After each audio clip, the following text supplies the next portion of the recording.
இன்றைய வீடியோவில் மிகப்பெரிய வேதியியல் நிபுணர் மற்றும் பல நாடுகளுக்கு பயணம் மேற்கொண்டு இவ்வுலகில் உள்ள வெவ்வேறு கலைகளையும் விமானங்களையும் நீர்மூழ்கி கப்பலையும் முதலில் உருவாக்கிய தமிழின சித்தர் போகர் பற்றி தான் பார்க்க போகிறோம். இந்த வீடியோவில் இவர் யார், எப்படி கற்றுக்கிட்டாங்க, இவரின் ஜீவசமாதி எங்கே இருக்குது, நாம் எப்படி இவரை வழிபட்டு ஞானம் எப்படி பெறுவது எல்லாத்தையுமே பார்க்கலாம்.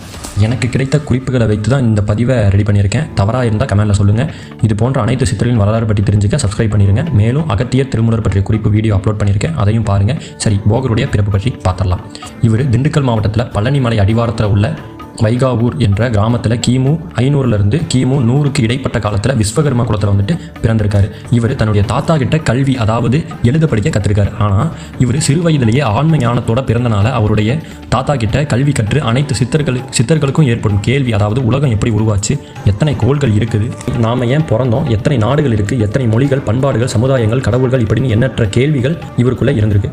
சிறிது காலம் இவர் ஒரு தாத்தா கிட்ட இருந்து கல்வி கற்று பயின்று அதே இடத்துல இருந்திருக்காங்க. அப்போ ஒரு காலகட்டத்தில் தவம் ஞானம் பற்றி அறிவு கிடைத்து தியானத்தில் குரு அருள் பெற்று அவருடைய கேள்விக்கான பதிலை தேடி அலைய தொடங்குறாரு. அந்த காலத்தில், அதாவது 3000 ஆண்டுகளுக்கு முன்னாடி நவசித்தர்கள் அப்படின்னு இருந்திருக்காங்க. அவங்க தான் முதல் சித்தர்கள். ஆதி சித்தரான சிவனிடமிருந்து ஞானம் பெற்றவங்க அவங்க தான் அந்த நவசித்தர்கள் அப்படின்றவங்க. அவங்க யாரு அப்படின்னா ஆதிநாதர், சத்யநாதர், சந்தோஷநாதர், அச்சம்பேநாதர், காஜகண்டர், சௌரங்கிநாதர், மச்சமுனி, கோரக்கர், அதுபோக காலங்கிநாதர். இவங்க தான் நவநாத சித்தர்கள். இதில் போகரின் குருவான காலங்கிநாதரும் ஒருவர்.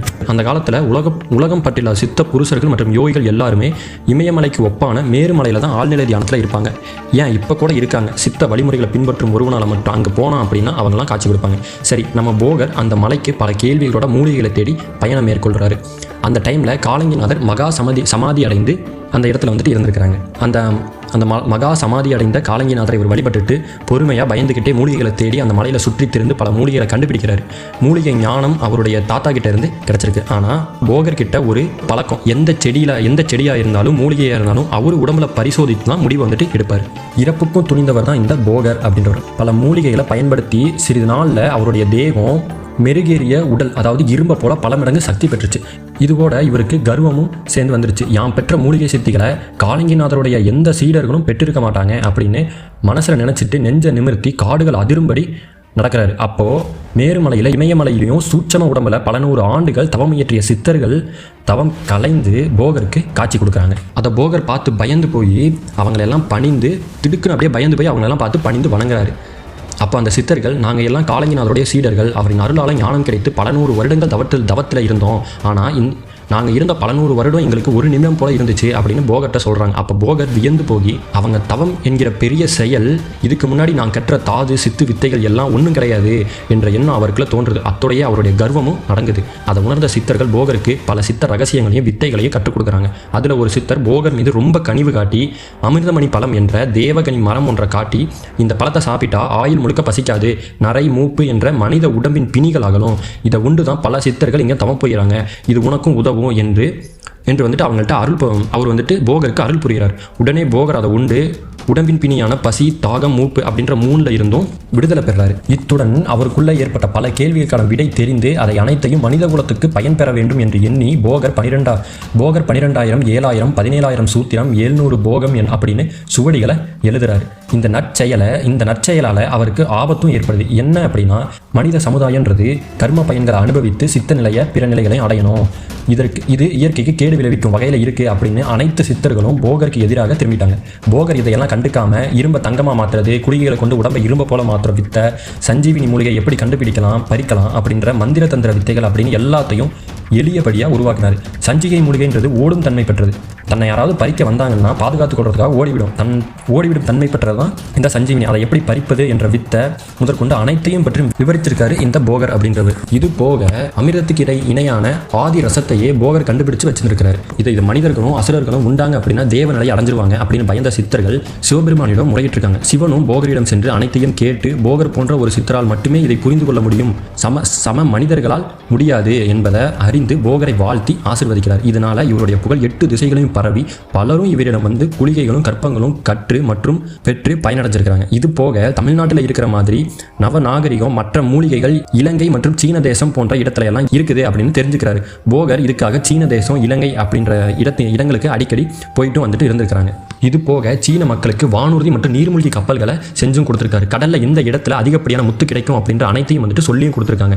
ஏன் சீன தேசம் போனாங்க அப்படின்னு பார்த்தா மூலிகைகள் மற்றும் யோக கலைகள் அந்த நாட்டில் இருக்கிற பழக்க வழக்கங்கள் எல்லாத்தையும் கற்றுக்கொள்வதற்காகவும் யோகங்களை அங்கே இருக்கவங்களுக்கு பயிற்றுவிப்பதற்காகவும் போயிருக்காங்க. அடிக்கடி சீன தேசம் போயிட்டு வர்றப்ப அங்கே இருந்து 3 சீடர்கள் அங்கே வந்துட்டு இவரை ஃபாலோ பண்ணுறதுக்கு 3 சீடர்கள் வந்துட்டு உருவாகிட்டாங்க. அவங்களுக்கு சித்த வித்தைகளை கற்றும் கொடுத்துருக்கிறாரு. அவங்கள தரைவழி மார்க்கமாக தமிழ்நாட்டுக்கு வந்தவங்க தான் புலிப்பாணி சித்தர் அப்படின்றது. இவரை பற்றி அகத்தியரே ஒரு பாடல் ஈட்டிருக்காரு. என்ன அப்படின்னா, சித்தான சித்துமுனி போகநாதன் சிறந்த 14 பேரில் உயர்ந்த சீலன் கந்தன் என்னும் காலங்கி நாதர் சீலன் கனமான சீனபதி குகந்த பாலன் முத்தான அதிசயங்கள் யாவற்றுடன் தான் மூதுலகில் கண்டறிந்த முதல்வன் சித்தன் நித்தமுமே மாசில்லா கடவுள் தன்னை நீல நிறத்தில் மறவாத போகர் தானே அப்படின்னு இவரை பற்றி ஒரு பாடலை வந்துட்டு அகத்திய இயற்றியிருக்காரு. இவர் சீன தேசம் போயிட்டு வந்ததை இதை பற்றியெல்லாம். இதில் இவர் சீன தேசம் அடிக்கடி போயிட்டு வந்துட்டு இருக்கிறப்ப சீன தேசத்தில் மட்டும் பயிற்றுவிக்கப்படும் ராஜாளி என்ற கலையை பயிற்சி செய்துக்கிட்டு இருந்திருக்கிறாங்க. அந்த ராஜாளி என்ற கலையை இந்த உடம்புல இருந்து பண்ண முடியாது.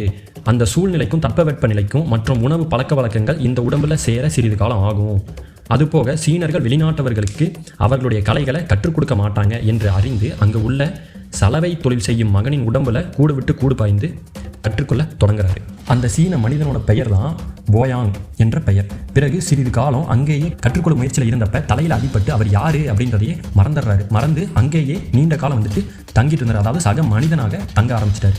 பின்பு அவருடைய சீடரான புலிப்பாணி குரு போய் நீண்ட காலம் ஆயிடுச்சு, என்னாச்சுன்னு தெரியலையே அப்படின்னு சொல்லிட்டு அவருடைய ஞான திருஷ்டியில் நடந்த அனைத்து நிகழ்வுகளையும் அறிந்து சீன தேசம் சென்று போயாங் உடம்புல இருக்கிற போகரிடம் அனைத்தையும் சொல்லி கற்றுக் கொடுத்து போயாங்கிற்கு யார் நீ என்று தெளிவும் அறிவுரையும் கொடுத்து மீண்டும் தமிழ்நாட்டுக்கு அழைச்சிட்டு வராங்க. பின்பு பழனி மலையில புலிப்பாணி நேரடியாக போகருக்கு பயிற்றுவிக்காம தண்டம் மற்றும் கமண்டலத்துக்கு அவர் பயிற்றுவித்து போகரை அதனிடம் கற்றுக்கோங்க அப்படின்னு சொல்லிட்டு அனைத்து சித்துக்களையும் கற்றுக் கொடுக்குறாரு. அதுக்கப்புறம் போகர் நீண்ட நாள் தவத்தில் இருந்து தாகம் எடுத்த காரணத்தினால பக்கத்தில் உள்ள ஊருக்கு போய் தண்ணீர் கேட்டு போயிருக்கிறாங்க. அங்கே இருந்த அந்தணர்கள் இவருடைய தோற்றம் மற்றும் நாற்ற உடம்பை கண்டு நீ எல்லாம் இங்கே வரக்கூடாது, நாங்கள் யாகம் செஞ்சுக்கிட்டு இருக்கோம், போ அங்கிட்டு அப்படின்னு அவமானப்படுத்தி அனுப்பிட்டாங்க. உடனே போகர் அங்கே வந்த பூனையோட காதில் மந்திரங்களை சொல்லி வேதங்களை ஓதி ஒரு அந்தணர் போல அந்த பூனையை உருவத்தை மாத்திர செயல் திறன்களை மட்டும் மாற்றி அந்த யாகத்தில் அந்த பூனையை சக மனிதனை போல மந்திரங்களை சொல்ல வைக்கிறாரு. இதை பார்த்த அந்த அந்தணர்கள் அவர்கள் செய்த தவறை உணர்ந்து மன்னிப்பு கேட்டு பஞ்சத்துக்காக தான் அந்த யாகம் செய்கிறோம் அப்படின்னு அவருக்கு போகர்ட்ட வந்து சொல்கிறாங்க. அதுக்கு போகர் உங்கள் வீட்டில் இருக்கிற இரும்பு பாத்திரங்கள் எல்லாம் எடுத்துகிட்டு வாங்க அப்படின்னு சொல்லி அனுப்பி வச்சுறாங்க. அந்த அந்தணர்களும் போயிட்டு இரும்பு பாத்திரங்கள் எல்லாம் எடுத்துகிட்டு வராங்க. அந்த இரும்பு பாத்திரங்கள் அனைத்தையும் தங்கமாக மாற்றி அங்கே இருக்கிற மக்கள் அந்த அந்தணர்களுடைய பஞ்ச பிணிகளை வந்துட்டு போக்குறாரு. அதுக்கப்புறம் மீண்டும் வந்துட்டு பயணத்தை மேற்கொண்டு ஒரு காடுக்கு நடுவில் தவமையேற்ற தொடங்குறாரு. அப்போ நீண்ட காலம் கழித்து அவர் தவமையேற்ற இடத்துல நீண்ட காலம் கழித்து ஒரு சிங்கம், அதாவது 2 சிங்கங்கள் அவர் தவமையற்ற இடம்க்கு பக்கத்தில் வந்து மாமிசம் உறவு மற்றும் துர்நாற்றம் வீசக்கூடிய செயல்கள் அனைத்தையும் செஞ்சு அங்கேயே வாழ்ந்துட்டு இருக்குதுங்க. அப்போ ஒரு நாள் ஆண் சிங்கம் போகரை கல்லுன்னு நினச்சி அவரோட மடியில் படுத்து அது வந்துட்டு வருடி கொடுத்துட்டு இருக்குது. அப்போ போகர் நீண்ட நாள் தவத்தில் இருந்தப்ப அவர் பார்த்த அண்டம் அப்புறம் பிண்டம் அனைத்து தகவல்களையும் பார்த்து மனம் இலகி கண்ணீர் அவர் விட்ட ஒரு சொட்டு கண்ணீர் வந்திருக்குது. அந்த ஒரு சொட்டு கண்ணீரை விழுங்கிய சிங்கம் ஞானம் பெற்று அனைத்து சிங்கங்களையும் கூட்டு இவர் வந்துட்டு ஒரு மனுஷன் கிடையாது, இது வந்துட்டு இத்தனை நாள் நம்ம தெரியாமல் இந்த இடத்துல இருந்துட்டோம், இங்கே இருக்கவர் ஒரு சித்தர், இவர் கல் கிடையாது, இவருடைய அந்த ஒரு துளி அந்த கண்ணீரை குடிச்சனால எனக்கு இந்த ஞானம் கிடச்சிருச்சு, அதனால இந்த இடத்த சுத்தம் பண்ணி இவருக்கு நம்ம இந்த இடத்துல பாதுகாப்பு கொடுத்து இவரை நம்ம வணங்கணும், இது போக இவருக்கு நம்ம மன்னிப்பு கேட்கணும், அதனால இங்கேயே இருப்போம் சிறிது காலம் அப்படின்னு சொல்லிட்டு அந்த இடத்த சுத்தம் பண்ணிட்டு அங்கேயே இருந்து அந்த அவர் மாமிசங்களை எல்லாம் தவிர்த்துட்டு வெறும் வெஜிடேரியன் அந்த காய் கனிகள் இதுகளை மட்டுமே சாப்பிட்டு அந்த சிங்க கூட்டங்கள்லாம் இருக்குது. ஒரு கட்டத்தில் 10 ஆண்டுகள் கழித்து போகர் கண் விழித்து நீ யார், என்ன செய்கிறீங்க அப்படின்னு சொல்லிட்டு கேட்குறப்ப அவருடைய ஒரு சொட்டு கண்ணீரை விழுங்கியதுனால பேசும் வல்லமை பெற்ற சிங்கம் அனைத்தையும் கூறி எங்களை மன்னிச்சிருங்க என்று மன்னிப்பு கேட்க செய்யுது. அப்போ போகர் அந்த சிங்கங்களை அந்த சிங்கத்தை மட்டும் அந்த ஆண் சிங்கத்தை மட்டும் அடுத்த ஜென்மத்தில் நீ நீதி தவறாத அரசனாக பிறந்து முக்தி அடைவாய் அப்படின்னு சொல்லிட்டு வரம் கொடுத்து அங்கேருந்து கிளம்பிடுறாரு. நீண்ட தூரம் நடைப்பயணத்தில் போகர் ஒரு பாம்பு புற்றை பார்த்து என்னவென்று ஆராய்ச்சி செய்ய தொடங்குறாரு.